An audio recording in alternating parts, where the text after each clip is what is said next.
अस्सलामुअलैकुम, मैं हूँ मिसेस जावेद। कैसे हैं आप? उम्मीद कि आप ठीक होंगे। मैं आपसे शेयर करती हूँ अपना एक्सपीरियंस, घर बैठे कैसे बच्चे की स्पीच पे काम किया जाए।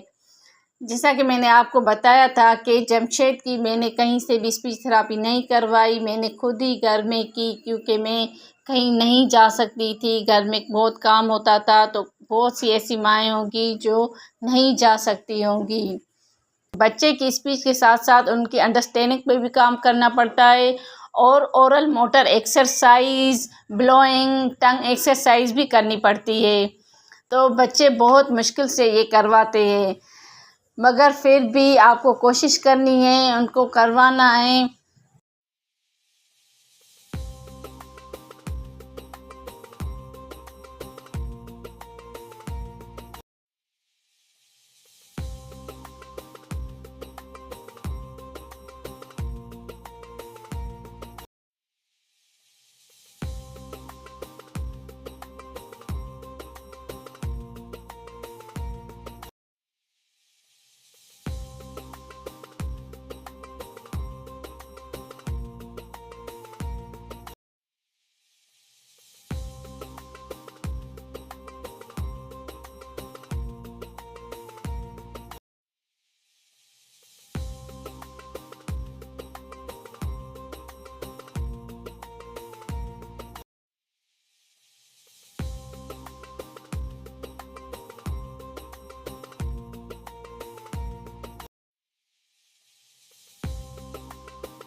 टंग एक्सरसाइज बच्चे बहुत मुश्किल से करवाते हैं, करते ही नहीं हैं। इसलिए मैं जमशेद को हनी लगाती थी या चॉकलेट लगाती थी, और Honey left right up down लगानी है, और बहुत अच्छी तरह से टंग एक्सरसाइज करवानी है। वीडियो पसंद आए तो सब्सक्राइब ज़रूर कीजिएगा और शेयर भी ज़रूर कीजिएगा। अगले वीडियो में मिलते हैं, तब तक के लिए अल्लाह हाफिज़।